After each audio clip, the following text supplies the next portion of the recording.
nerve of some guy.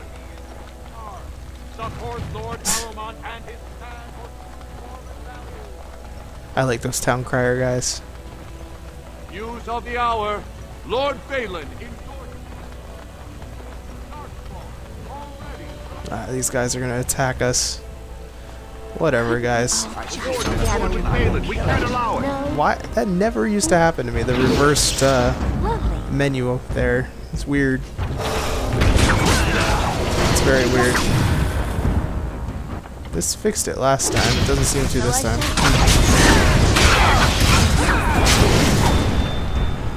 Wow, we got this.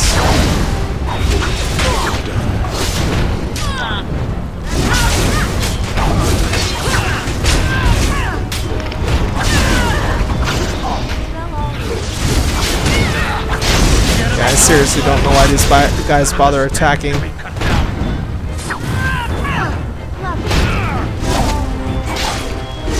It never works out for them.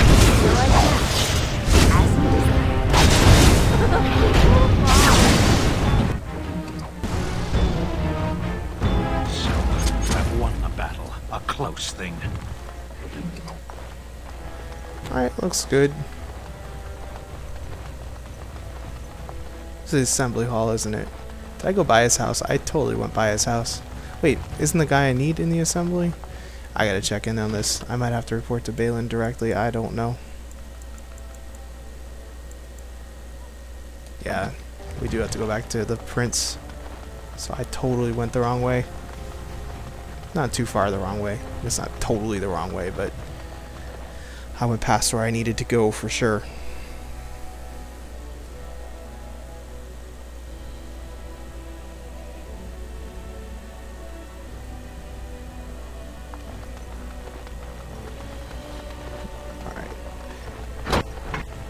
What was that?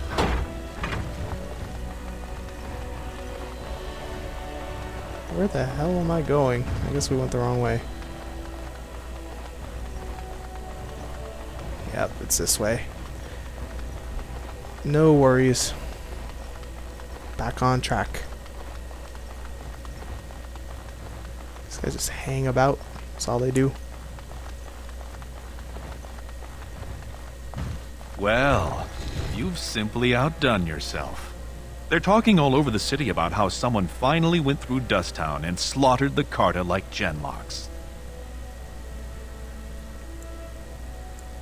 Not yet. Killing Jarvia brought me greater favor. But to truly displace Harrowmont, we'll need something dramatic enough to end the debate forever. What do you know of the Paragon Branca? 2 years ago, she heard of something the Ancients created. It inspired her to leave everything behind and venture into the deep roads. She is the only Paragon in 4 generations, and she turned her back on her responsibilities. A Paragon is like an ancestor born in this time. If she returned, her vote would outweigh the entire assembly. Anyone with her support could take the throne unchallenged. So I guess we gotta go find her. I was hoping you'd say that.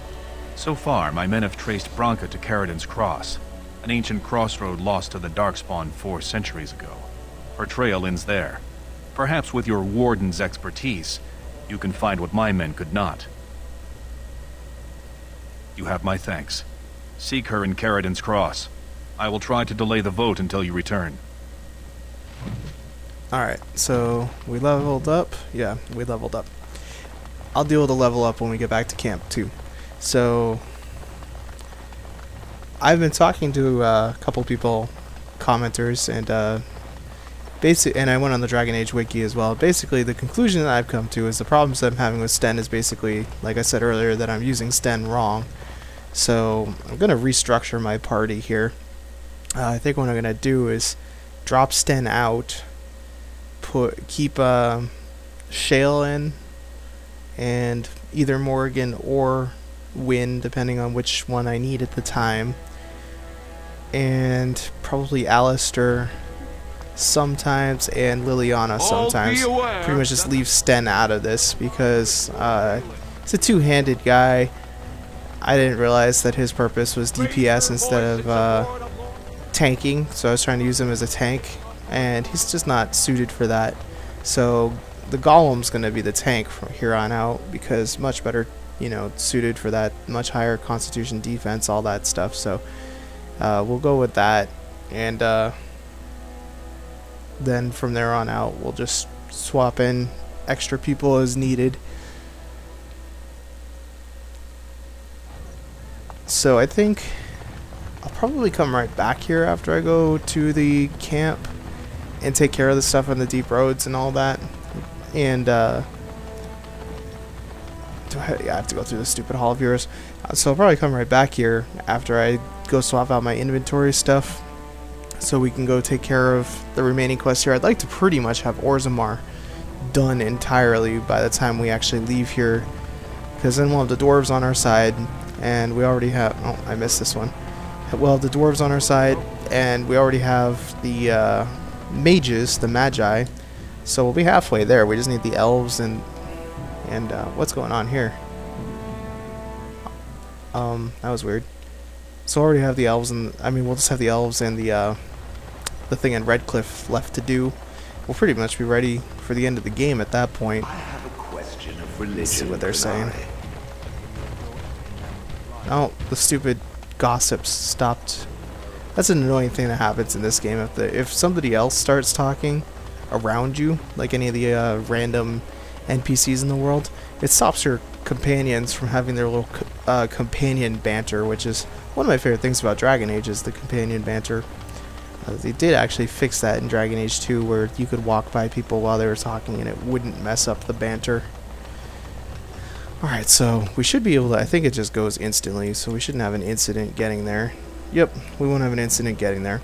So I'm going to end this recording session here, and next time I'll have taken care of all of this swapping out stuff. Oh, let's let this happen first. Why I left Orlais. I didn't feel like talking about it then. What happened to me? Maybe it will affect us, maybe not, but you should know. I came to Ferelden and the Chantry because I was being hunted in Orlais. I was framed, betrayed by someone I thought I knew and could trust. Marjolaine. She was my mentor and friend. She taught me the bardic arts, how to enchant with words and song, to carry myself like a highborn lady, to blend in as a servant. The skills I learned, I used to serve her, my bard master, because I loved her, and because I enjoyed what I did. She claimed to have retired. She married a noble and inherited his wealth when he died. To many she was just a rich widow. I thought I knew her. My devotion to her blinded me to her less than noble attributes. You can say it was my fault. There was a man I was sent to kill. I was to bring Marjolaine everything he carried. I don't know who this man was. She gave me a name and a description, and I hunted him down. I found documents on his body, sealed documents. My curiosity got the better of me. Something told me that I needed to know what was in those letters. Marjolaine had been selling all kinds of information about Orlais to other countries, Nevarra and Antiva among others. It was treason. Some. But I had always assumed Marjolaine only operated within Orlais. This was an unhappy surprise for me. My life as bard taught me that my loyalties should be kept fluid. My concern was not that she was a traitor, but that her life would be in danger if she was caught. Orlais has been at war with so many countries. It takes a harsh view of such things, as I later discovered. I should have left well alone, but I didn't. I had to tell Marjolaine I feared for her life. She brushed aside my concern. She admitted her guilt, but said it was in the past. That is why the documents had to be destroyed, she said. I believed her. I kept believing up till the moment they showed me the documents, altered by her hand, to make me look the traitor. Well, that sucks. The Orlesian guards, they captured me.